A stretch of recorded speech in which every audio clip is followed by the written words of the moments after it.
નમસ્કાર દર્શક મિત્રો, ઇન્સ્ટન્ટ ઇન્ડિયા ન્યૂઝમાં આપનું સ્વાગત છે. નજર કરીએ સમાચાર પર. વડોદરા શહેરના સમલાયા વિસ્તારના ધારાસભ્ય કેતન ઇનામદાર નજરે ચડ્યા છે. વડોદરા શહેરના સમિયાલા વિસ્તારમાં આવેલ સ્ટેશન બ્રિજના બાંધકામના ધજાગરા ઉડી રહ્યા છે. આજથી લગભગ 3 થી 4 વર્ષ પહેલા સમિયાલા વિસ્તારના સ્ટેશન બ્રિજનું બાંધકામ કરવામાં આવ્યું હતું, પરંતુ બ્રિજ બન્યાના 3 વર્ષમાં જ બ્રિજના આરસીસીના પોપડા ઉખડી રહ્યા છે. તેમાંથી સળિયા અને છૂટી કપચીઓ છૂટી પડતી નજરે ચડી રહી છે, જે આ વિસ્તારનો વિકાસ ક્યાં પહોંચ્યો છે તે દર્શાવી રહ્યું છે. અને આ કામકાજ ત્યાંના ધારાસભ્ય કેતન ઇનામદારના હસ્તે કરવામાં આવ્યું છે. અને કેટલી સારી રીતે બ્રિજનું બાંધકામ થયું છે તે દેખાઈ રહ્યું છે કે માત્ર 3 વર્ષમાં જ બ્રિજના ચિથરા બોલાઈ ગયા છે.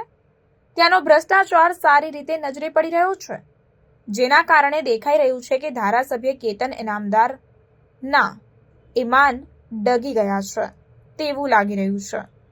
ધારાસભ્ય કેતન ઇનામદારે તેમની પૂરેપૂરી ઈમાનદારી બતાવી છે.